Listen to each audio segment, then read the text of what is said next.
दोस्तों, दुनिया में कितनी भी मशहूर व अच्छी पेंटिंग क्यों ना बनी हो, लेकिन मोनालिसा की पेंटिंग के आगे वो टिक नहीं पाती। म्यूजियम में कई पेंटिंग्स होती हैं, पर सभी की नजरें मोनालिसा की पेंटिंग पर ही होती है। मोनालिसा न केवल एक पेंटिंग है, बल्कि अपने आप में एक रहस्य है, जिसका पता आज तक कोई नहीं लगा पाया। इस रहस्य को जानने के लिए काफी पेंटर्स व लोगों ने इस पर काम भी किया, लेकिन इस सच का पता नहीं लगा पाए हैं। 500 साल पहले पेंटर लियोनार्डो दा विंची ने इसे बनाया था। इस पेंटिंग की मुस्कान को लेकर कई तरह के रहस्य सामने आए हैं। कहा जाता है कि इस चेहरे की मुस्कान हर कोने से अलग ही एंगल में दिखाई देती है। पहले ये काफी ज्यादा दिखाई देती है, धीरे धीरे ये फीकी पड़ने लगती है, आखिर में तो ये पूरी तरह से खत्म हो जाती है। मोनालिसा का खिताब माई लेडी होता है। इस पेंटिंग के साथ में कई तरह के और भी रहस्य जुड़े हुए हैं, जिन्हें आज हम आपको बताने जा रहे हैं। 23 जून 1952 को ल्यूक मैस्पेरो नाम के एक यंग फ्रेंच आर्टिस्ट ने पेरिस के एक होटल की चौथी मंजिल से कूदकर अपनी जान दे दी थी। वो मोनालिसा की रहस्यमयी मुस्कान के लिए पागल हो गया था। वो उसकी सुंदरता पर मोहित था। उसने एक सुसाइड नोट भी छोड़ा, जिसमें उसने मोनालिसा के लिए प्यार और सालों के इंतजार की बात लिखी थी। माना जाता है कि इस पेंटिंग के लिए जिस महिला को चित्रित किया गया, उसके अंदर कई तरह के राज छुपे हुए थे, इसीलिए ये पेंटिंग भी इतनी रहस्यमयी है। शायद यही कारण है कि आज तक इस पेंटिंग की मुस्कान भी एक रहस्य है। रिसर्च के दौरान एक डॉक्टर ने कहा था कि मोनालिसा के ऊपर के 2 दांत टूटे हुए थे, जिस कारण उनके ऊपरी होंठ अंदर को दबे हुए हैं। ये कारण है कि हर एंगल से उनकी स्माइल अलग दिखती है। वहीं हार्वर्ड के न्यूरो साइंटिस्ट डॉक्टर मार्गेट ने कहा कि मोना की स्माइल नहीं बदलती है, ये हमारी दिमाग की सोच है। हम जो देखना चाहते हैं हमें वही दिखाई देता है। दुनिया की सबसे मशहूर पेंटिंग को दुनिया के सबसे बड़े म्यूजियम से चुरा लिया गया। एक बड़ी हैरान करने वाली घटना थी, लेकिन उससे भी ज्यादा हैरान करने वाली बात तो ये थी कि इसकी चोरी के इल्जाम में जिस आदमी को शक के घेरे में लिया गया, वो थे एक और महान पेंटर, पाब्लो पिकासो। जी हाँ, शुरुआत में पाब्लो पिकासो पर इस पेंटिंग को चोरी करने का इल्जाम लगा, लेकिन बाद में काफी पूछताछ और इन्वेस्टिगेशन के बाद उन पर से ये आरोप हटा लिए गए। मोनालिसा की स्माइल के पीछे चाहे जो भी रहा हो, लेकिन कुछ स्पेशलिस्ट का मानना है कि ये केवल हमारे दिमाग का खेल है। जैसा आप मोनालिसा के चेहरे को देखना चाहते हैं, वो वैसा ही आपको दिखेगा। ये इस चीज पर डिपेंड करता है कि आप किस चीज पर फोकस कर रहे हो।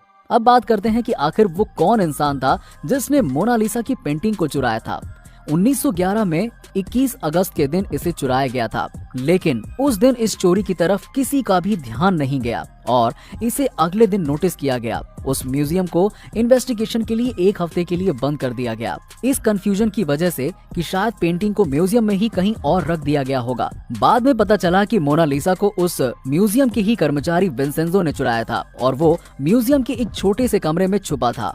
म्यूजियम बंद होने के बाद वो पेंटिंग को अपने कोट में छिपाकर फरार हो गया। 2 साल बाद इस पेंटिंग का पता लगा, जब विंसेंजो इस पेंटिंग को इटली के फ्लोरेंस शहर के आर्ट म्यूजियम के डायरेक्टर को बेचने के लिए जा रहा था। 2 हफ्ते तक इस पेंटिंग को इटली के उसी म्यूजियम में रखा गया। फिर 4 जनवरी 1914 को वापस से पेरिस के म्यूजियम में लाया गया। विंसेंजो को इस गुनाह के लिए 6 महीने की जेल हुई। इस खूबसूरत पेंटिंग को नुकसान पहुंचाने के लिए कई कोशिशें की जा चुकी हैं। 1956 में बोलिवियन टूरिस्ट ने मोनालिसा की पेंटिंग पर एक पत्थर फेंका था, जिसकी वजह से मोनालिसा की पेंटिंग में मोनालिसा के बाएं हाथ की कोहनी के पास एक छोटा सा निशान हो गया था। बाद में इसे रीस्टोर कर दिया गया था, लेकिन निशान अब भी हल्का सा दिखता है। इससे पहले एक व्यक्ति ने इस पेंटिंग पर एसिड फेंका था। इसके बाद इस पेंटिंग की सिक्योरिटी को देखते हुए इसे बुलेट प्रूफ ग्लास के अंदर रखा गया, लेकिन इसके बाद भी एक लेडी ने इस पेंटिंग पर रेड पेन से स्प्रे करने की कोशिश की थी और 2009 में एक रशियन लेडी ने इसकी तरफ चीनी मिट्टी की छड़ी फेंकी थी। लियोनार्डो दा विंची एक लेखक भी थे, लेकिन हैरानी होती है कि उन्होंने अपने सबसे फेमस पेंटिंग मोनालिसा के बारे में कुछ भी नहीं लिखा। द्वितीय विश्व युद्ध के समय मोनालिसा पेंटिंग को 6 बार अपनी जगह से बदला गया, ताकि ये बेशकीमती पेंटिंग जर्मन नाजियों के हाथ में ना चली जाए। मोनालिसा दुनिया की मोस्ट वैल्यूएबल पेंटिंग है। गिनीज वर्ल्ड के अनुसार मोनालिसा हिस्ट्री की हाईएस्ट वैल्यूएशन वाली पेंटिंग है। 1962 में इसकी कीमत $100 मिलियन आंकी गई थी। 2019 में ये $700 मिलियन के आसपास है, लेकिन इसे बेचा और खरीदा नहीं जा सकता क्योंकि ये पब्लिक के लिए है। जितना आपको लगता है ये पेंटिंग उससे काफी छोटे साइज की है। इसका साइज 30 बाय 21 इंचेस का है और इसका वजन 8 किलोग्राम का है। लियोनार्डो दा विंची ने इसे पेपर और कैनवास पर नहीं बनाया था, एक लकड़ी के पैनल पर ऑयल पेंट से बनाया था और इतनी खूबसूरती से बनाया था कि इस पर ब्रश के निशान देखना बेहद मुश्किल है। दा विंची के टाइम में पेपर और कैनवास मौजूद थे, लेकिन उस वक्त के पेंटर ये सोचते थे कि छोटी पेंटिंग के लिए लकड़ी का इस्तेमाल ही बेहतर होगा। अब आप इस पेंटिंग को देखेंगे तो आप पाओगे कि मोनालिसा की आईब्रोज और आई लैशेस नहीं दिखती हैं। अब सवाल ये उठता है कि लियोनार्डो दा विंची ने मोनालिसा की आईब्रोज और आई लैशेस क्यों नहीं बनाई। 2017 में एक फ्रेंच इन्वेंटर ने ये पता लगाया कि दा विंची ने मोनालिसा की आईब्रो और आई लैशेस बनाई थी, लेकिन उन्होंने बताया कि ये समय के साथ धीरे धीरे गायब हो गई। शायद ओवर क्लीनिंग की वजह से आईब्रोज और आई लैशेस छिप गए।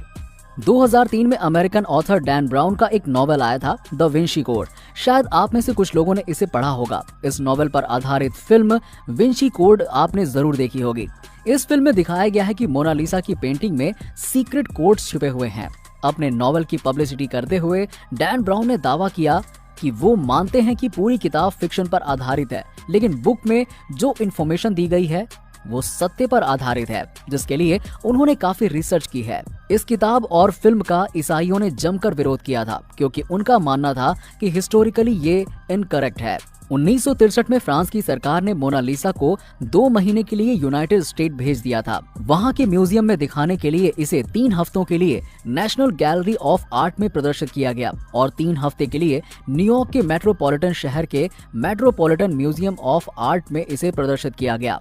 एक व्यक्ति को सिर्फ 20 सेकंड का समय मिलता था मोनालिसा को देखने के लिए।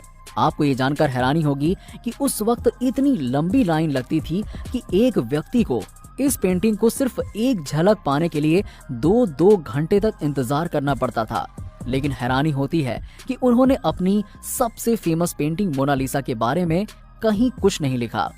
लियोनार्डो दा विंची के एक स्टूडेंट ने 1514 से 1516 के बीच मोनालिसा का एक न्यूड वर्जन भी बनाया था, जिसे मोना वन्ना कहा जाता है। पैरानॉर्मल क्रूसिबल ने यह दावा किया था कि मोनालिसा की पेंटिंग में एलियन छिपा हुआ है।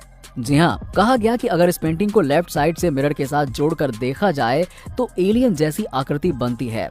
ये बात तब और सोचने पर मजबूर करती है जब एक और थ्योरी सामने आती है, जिसमें कहा गया कि दा विंची ने इस पेंटिंग के लेफ्ट साइड में बड़े ही सीक्रेट तरीके से एक मैसेज छिपाया है। थ्योरी कहती है कि पेंटिंग में इटालियन भाषा में लिखा है ला रिस्पोस्ता सी ट्रोवा qui। इसका मतलब होता है उत्तर यहाँ है। हालांकि इस थ्योरी में कितनी सच्चाई है इसकी पुष्टि नहीं की जा सकती और ना ही मैं इसके सच होने का कोई दावा करता हूँ। मोनालिसा के फैन दुनिया भर में हैं। पेंटिंग पर बहुत सी कविताएं भी लिखी जा चुकी हैं, गाने लिखे जा चुके हैं। जब से इसे पेरिस के म्यूजियम में रखा गया है तब से इसे वहाँ लव लेटर्स मिलते हैं, चाहने वालों की तरफ से फ्लावर्स मिलते हैं। मोनालिसा को इंग्लिश में मोनालिसा लिखा जाता है, लेकिन इसकी सही स्पेलिंग मोनालिसा है, लेकिन इटालियन में इसकी सही स्पेलिंग मोनालिसा है। 1519 में लियोनार्डो दा विंची की मौत के बाद मोनालिसा की पेंटिंग फ्रांस के राजाओं के प्राइवेट कलेक्शन का हिस्सा बनी रही। फ्रांस की क्रांति के बाद इसे बड़े सम्मान के साथ नेपोलियन के शयन कक्ष में जगह दी गई, लेकिन 1815 में इसे पेरिस के मशहूर लूव्रे म्यूजियम में रखा गया, जहां जाकर कोई भी इसे देख सकता है। लेकिन हाँ, इसके लिए टिकट जरूर लेना होगा। मैड्रिड के म्यूसियो दे प्रादो में कुछ समय से मोनालिसा की जुड़वा पेंटिंग रखी गई है। 2012 में पता चला कि इस पेंटिंग को मोनालिसा के साथ ही बनाया गया था। ये पेंटिंग हर मायने में हूबहू मोनालिसा जैसी नजर आती है। बताया जाता है कि इस पेंटिंग को फ्रांसिस्को मेल्जी ने बनाया था, जो दा विंची के ही शिष्य थे, और दोनों पेंटिंग्स को देखकर कोई अंदाजा नहीं लगा सकता कि कौन सी पेंटिंग असली है और कौन सी उसकी कॉपी है। दोस्तों, आपको कैसा लगा मोनालिसा के बारे में जानकर? हमें नीचे कमेंट करके जरूर बताइए, और यदि आपको वीडियो अच्छी लगी हो तो इसे लाइक कीजिए और शेयर कीजिए और चैनल को जरूर सब्सक्राइब कर लीजिएगा। मिलते हैं आपसे नेक्स्ट वीडियो में, तब तक के लिए नमस्कार।